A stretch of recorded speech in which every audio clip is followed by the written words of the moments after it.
Fellow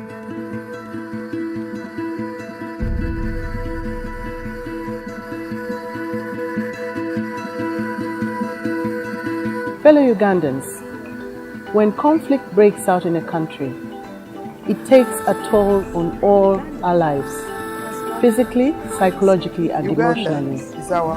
Elections, ideally, should be a time for citizens to realize their right to participate in the affairs of their community and country. However, over the past decade, elections in many African countries have proved a challenge. As Ugandans entered this closely contested election, many were anxious about the elections and the likelihood of violence. Months preceding the election, violence rhetoric was high. On several occasions, there were clashes between the police and supporters of various political parties.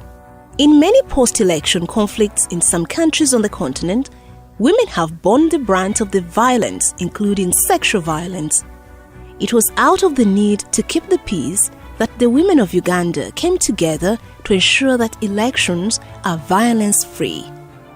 The Women's Situation Room is a Pan-African mechanism which has been endorsed by the African Union as a mechanism that should be implemented in all African elections. The assessment mission was the first intervention after women's organizations in Uganda had an interaction with the Angie Brooks Center, the establishment agency for the Women's Situation Room. And the assessment mission was intended to help us confirm if women of Uganda felt the need to replicate a Women's Situation Room, if there was fear of violence during election, because that's the core of the Women's Situation Room. WSR provided a much-needed platform for women and youths to play a direct role in peace and conflict prevention, so in the early days, at-risk youth groups were identified. We are able to identify students from Makerere University, from the institutions of learning universities, especially Makerere, Chambogo, that are notorious for strikes and conflict. And then got the border riders, that's the motorcycle riders, the gangmen, and also engaged the youth from Kampala that are unemployed. Over 450 youth and women observers were trained and deployed in 15 districts seen as likely hotspots given the history and emerging issues. We had what we called the district contact groups. And these district contact groups were mainly male and female, and it included also youth. And their role was mainly to be the ambassadors of the Women's Situation Room in the different districts. It is these observers who would then inform the Situation Room through the call center on the election day. Ahead of the vote, the observers were in the communities to monitor any arising electoral-related incidents that had the possibility of destabilizing the communities. A key component of the Women's Situation Room are the eminent women and the group of the wise.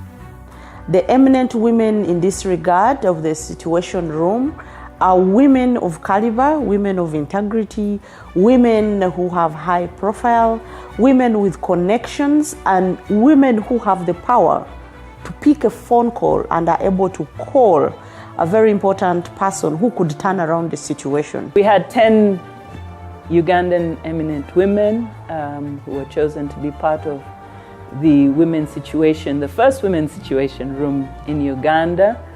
All of them were women who were perceived to have a neutral role. The perceived is very, very important. We are all political beings. But what we are looking for is, how do Ugandans view you? Are you pro-government? Are you opposition? Or they think you have a neutral role?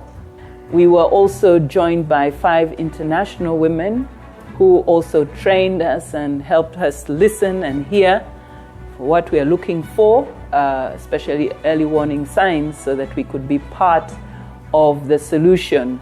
On February 15th, 3 days to the election, the Situation Room was opened at the Sheraton Hotel Kampala with a call center and the Eminent Women's Room. as we launch the physical room of the Women's Situation Room. I bring you greetings from Her Excellency Ellen Johnson Sirleaf, President of the Republic of Liberia.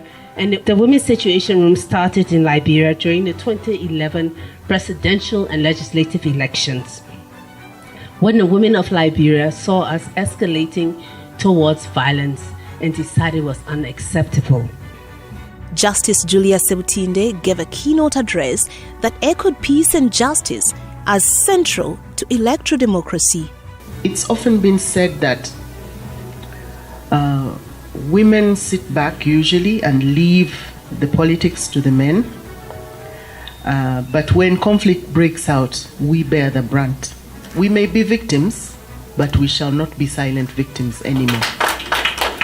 With the toll-free number 0800 333 111, the WSR opened on a highly charged day when an opposition candidate and his supporters were tear-gassed in the capital Kampala. It didn't take long before the calls streamed in. The WSR started receiving incident reports. On February 18th, the polls opened. In the morning hours, most voters called in, impatient and agitated. We received about 1,514 calls during the period, and the calls were all coming from different parts of Uganda. They were calling about why the elections have not taken place. In my own polling station, I went there around 10 o'clock. The polling materials had not arrived. The highest percentage of calls we received, like about 34%, were related to election issues about voting materials not arriving, people not finding their names on the list, and some of those technical issues around the elections. So basically, that also gave us an idea of how to judge how the Electoral Commission itself was ready for the elections, but also how people, managed to vote during the period. The Situation Room received many incident reports that included cases of voter intimidation, heavy military and police presence, pre-ticked ballots, as well as unsealed election materials. The eminent women followed up on each report, and many were resolved. One of the really serious allegations that came in to the room was that there was some people stuffing ballot boxes somewhere right near the church which I lead. Not being a politician, I wasn't sure how safe I would be, but at the end of the day, we were able to check the premises, but the building which was suspected to have people stuffing ballot at the time we came was free. That is just one of them, because you would see a parent and a child having differences because of supporting different candidates, and then it erupts into violence. Earlier, dialogues were held with the head of Uganda Police, the Inspector General of Police, General Kali Kaihura, and military commanders to ensure cooperation with actors at the heart of the security. The process of sorting out what was happening, it was really great that the army had agreed to be part of our situation room, that they actually stationed somebody there, so much so that in the few cases where the complaints were about the army, we relayed them immediately. Throughout the week of elections, as temperatures rose, the eminent women held strategic engagements. Mainly, there were leaders from political parties of Uganda. Then we also had head of missions like the EU. Then we also had head of missions like the African Union, the Commonwealth. Then we had embassies and foreign missions. They also visited the room. And many of those that I could, highlight, the Belgian embassy, the ambassador was there, the US embassy, the Swedish were there. And then we also had other observers, like the Ugandan Sion observers. They also visited the room. But we also had individual people who came. I remember a person with a disability coming in the room and highlight their issues when it comes to elections as persons with disabilities. Despite the dreaded tense atmosphere that followed the elections, Ugandans remained calm candidate Amama Mbabazi challenged the election results, which gave the incumbent 61%. The Supreme Court dismissed his petition. The day that the presidential election results were announced, it became very clear with the way those results were disputed that we were heading for potential trouble. We had assumed that the room would exist up to the end of the elections. We didn't think that we would need to have the room in existence after the elections. But this was a lesson that we learned, and immediately we extended the room, because we learned that, okay, there's violence that takes place during elections, but there's even more violence and potential for more violence after the elections when the results are announced. And then as the eminent women, we actually realized that our work was just beginning, that we needed now to have a strategy for making sure that peace after elections obtains. With the purpose that the Women's Situation Room was set out to achieve, we really did achieve. For example, the peace messages really sank. And these peace messages came in a very special way, that we used the voices of these prominent women who people look up to. They went on TV and they were telling people, let us keep peace. I think that the fact that the women of Uganda through the Women's Situation Room have been at the forefront of pursuing peace after elections and have been recognized and acknowledged by the two main political parties with whom we've continued to engage and with whom we continue to engage, and who have consistently and repeatedly confirmed that this process that we are working with them on is the process that they want to pursue to lead to a dialogue in the country. I think that that's a major achievement.